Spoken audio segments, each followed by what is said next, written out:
Ça, c'est 4 heures de contenu YouTube. Et ça, c'est un rapport lisible en 2 minutes qui est généré par mon système. J'ai créé un workflow qui récupère les vidéos YouTube de mes créateurs préférés pour en générer un rapport lisible en 2 minutes. Non seulement je gagne énormément de temps, mais en plus je connais les tendances de marché de ma niche et je sais vers quoi me diriger. Donc pour résumer, je résume tout ça pour en faire ça. Alors je tiens tout de même à te dire que tout ce que je vais te montrer reste expérimental. La data est ici. Maintenant, ce que je dois faire, c'est essentiellement du prompting pour avoir l'output le plus qualitatif possible. Quoi qu'il en soit, ce système est sujet à amélioration. Et quoi qu'il en soit, je te montre comment j'ai fait. Avant toute chose, de quoi tu as besoin pour faire ce genre de système. Premièrement, tu vas devoir faire un peu de travail manuel, mais il te faudra une liste de suivi. Donc tu te prends 15 minutes, une demi-heure, 1 heure, pour récupérer les chaînes YouTube que tu suis. Ensuite, tu les insères dans une base, que ce soit une Airtable, Supabase, ce que tu préfères. Ensuite, il faut que tes données soient persistantes. C'est-à-dire que tu dois les stocker quelque part pour faire les rapports et même pour avoir un minimum de traçabilité. Là, pareil, l'outil qui te convient, que ce soit une base de données style Supabase ou un Airtable, c'est comme tu préfères. Et pour finir, last but not least, évidemment, tu auras besoin de tes clés API pour YouTube, de tes clés API pour Apify, pour scraper les données, et évidemment, du LLM que tu préfères. Tout ceci se met en place très rapidement et très facilement. Il y a une documentation sur Admiten qui est faite pour ça, je t'invite à la suivre.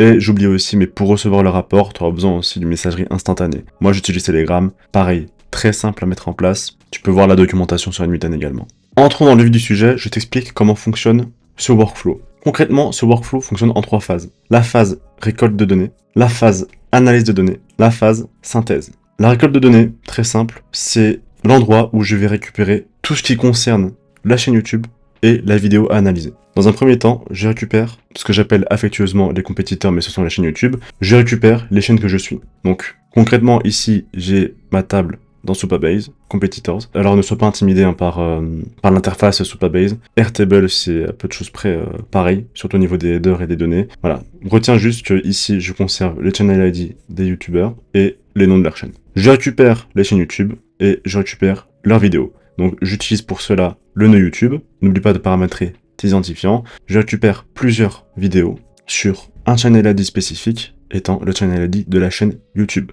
Et évidemment, publié dans la semaine. Je ne veux pas des vidéos qui excèdent les 7 jours. Je vérifie s'il y a des vidéos et ensuite, je paramètre mes champs pour plus de lisibilité et pour une meilleure manipulation des données. Et ensuite, ce que je fais, c'est que j'utilise ce nœud-là. Ce nœud-là va servir justement à récupérer les commentaires des vidéos YouTube et autres données. J'utilise cette URL-là, qui est ni plus ni moins une URL qui permet d'appeler YouTube pour récupérer justement les détails d'une vidéo. Voilà, j'insère ici en paramètre ce que je recherche. Tout ça, c'est sur base de documentation. Hein.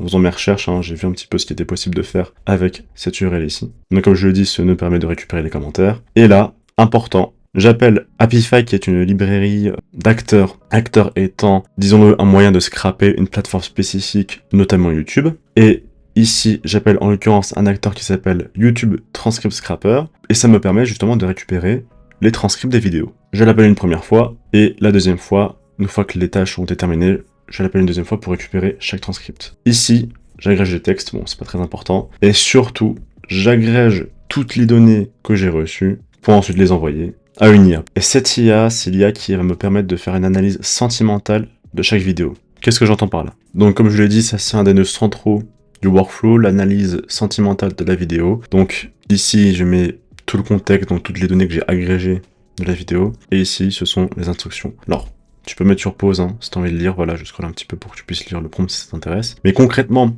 qu'est-ce que ça fait? Ça analyse les commentaires, ça fait une analyse sentimentale des commentaires, est-ce que les gens sont contents ou frustrés? Ça résume en 3 à 5 points ce que contient la vidéo. Ça évalue avec une grille précise le score qualitatif de la vidéo sur 10, et ça la classifie. Est-ce que c'est un tuto? Est-ce que c'est une opinion? Est-ce que c'est une comparaison? Voilà, donc ici, ce qui est important, c'est que je lui donne des règles précises. Je lui dis pas juste analyse ça ou comment faire ci, comment faire ça. Ensuite, alors je vais pas te prendre la tête ici, donc tout ça c'est la partie, on va dire, persistance des données où je stocke la vidéo justement dans ma base Supabase. Donc ce que je disais, c'est que ici, ça va simplement s'occuper de la partie persistance des données et déjà dans un premier temps vérifier si la vidéo a été déjà stockée. Dans ce cas-là, la mettre à jour, sinon l'analyser pour en faire un digest. Simplement. Voilà, bon, je vais pas te prendre la tête avec ça.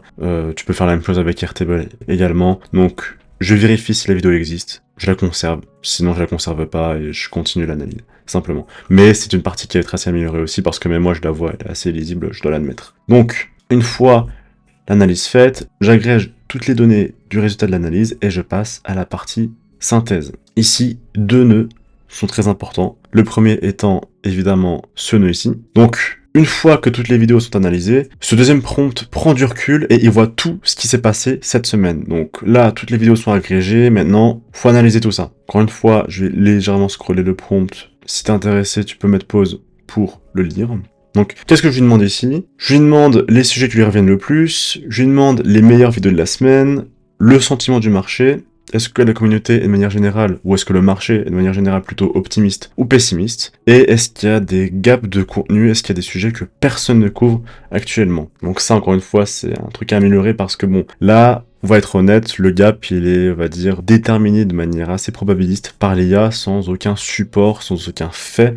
Donc, c'est un point clairement qui est amélioré. Et aussi un résumé exécutif qui part dans Telegram pour savoir un petit peu, moi, quelles vont être les actions que je dois prendre moi de mon côté. Donc, une fois que j'ai ça, je prépare le digest. Donc, en gros, je mets en place les variables pour ensuite les envoyer à une dernière IA qui va être le dernier élément central de ce workflow, trouver des idées de contenu. Donc, ce dernier prompt, c'est mon générateur d'idées. Je te laisse appuyer sur le bouton pause pour lire le prompt si ça t'intéresse. Donc, en soi ici, ce dernier prompt, c'est mon générateur d'idées. Il prend les tendances, les gaps, les top vidéos, et il me propose 5 idées de vidéos. Encore une fois, de manière très probabiliste et sans aucun fait appuyé, donc c'est amélioré, clairement. Mais l'idée, c'est de ne pas lui faire demander des idées génériques. Mais voilà, en tout cas, ce qu'il faut comprendre ici, c'est que c'est mon générateur d'idées que je dois aussi clairement améliorer. Donc voilà, et puis ensuite, c'est bien, voilà, ça merge tout, ça conserve dans la DB, puis ça envoie sur Telegram. Et ça me génère un rapport comme celui-ci. Voilà. Et bien voilà, ce sera tout pour aujourd'hui. Encore une fois, c'est un workflow qui est très expérimental, que je continuerai d'itérer et de réitérer dessus pour l'améliorer et vraiment avoir ce